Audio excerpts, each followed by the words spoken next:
We come to reaffirm our faith in fundamental principles of peace, justice, and human rights. Poverty, illiteracy, disease, and inequality do not belong in the 21st century. Democracy, more than any other form of government, delivers for our citizens.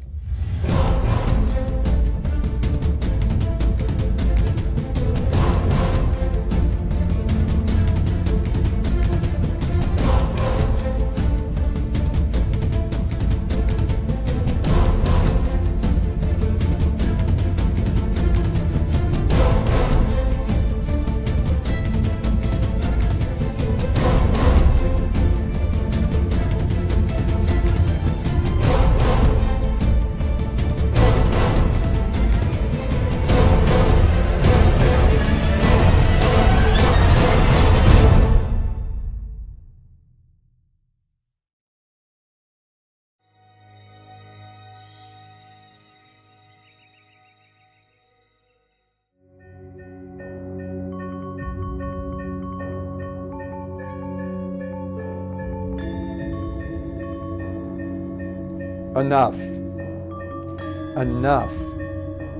After more than 2 years of conflict and more than 70,000 deaths, including thousands of children.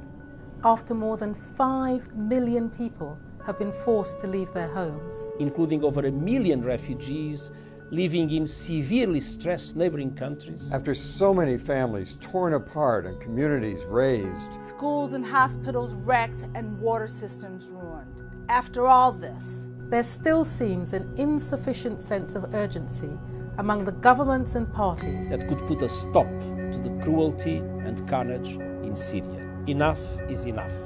We, leaders of UN agencies charged with dealing with the human costs of this tragedy, appeal to political leaders involved to meet their responsibility to the people of Syria and to the future of the region. Our agencies and humanitarian partners have been doing all we can. But it has not nearly been enough.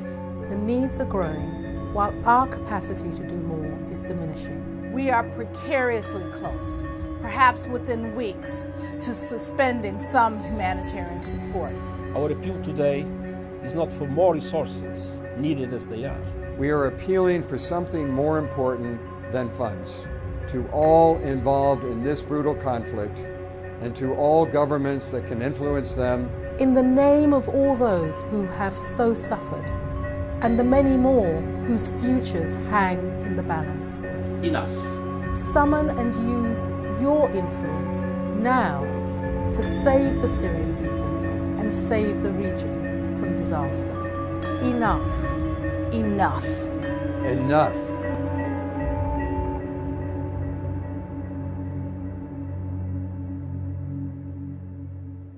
Today, the international community came together to endorse a plan for a democratic transition in Syria that aims to end the violence and pave the way for a post-Assad unity government.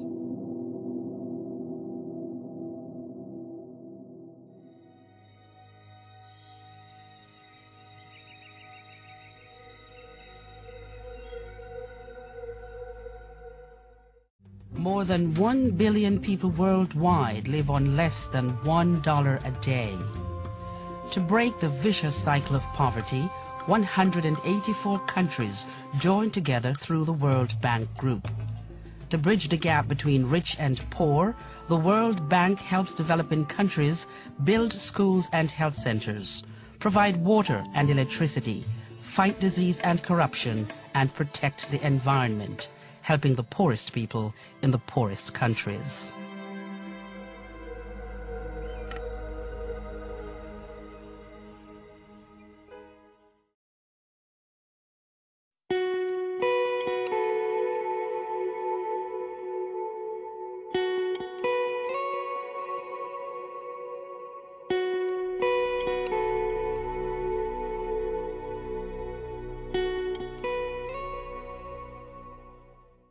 The African AIDS epidemic has not spared Uganda. 1.2 million people are living with HIV/AIDS. Over 600,000 of those are women. and 150,000 are children. During the past 25 years in Uganda, AIDS has left over 1 million orphans.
The Russian Foreign Ministry's website says that the United States has been in breach of several arms-related treaties, including the Strategic Arms Reduction Treaty, also known as START I, and the Pact on Conventional Weapons.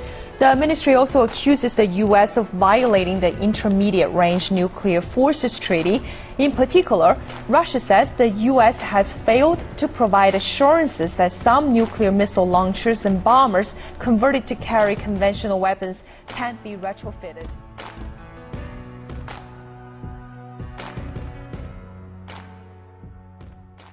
Stop! Drop the weapon!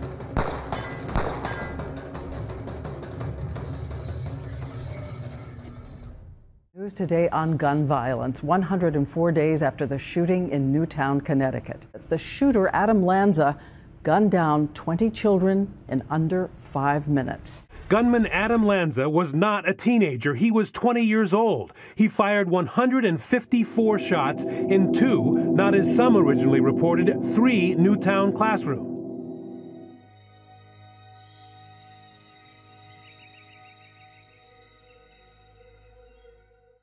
10 years ago, the United Nations thought that they could free the world from the harmful influence of drugs.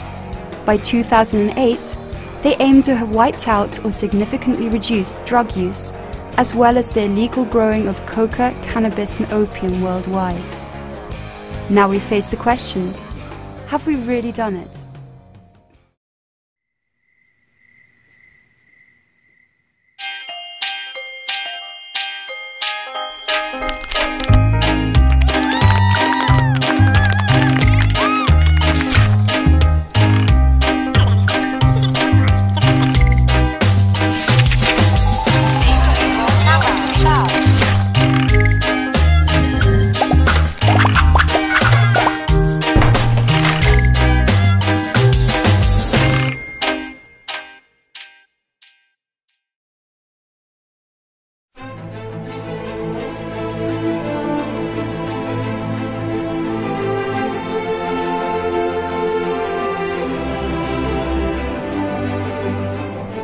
Plane has crashed into one of the towers of the World Trade Center.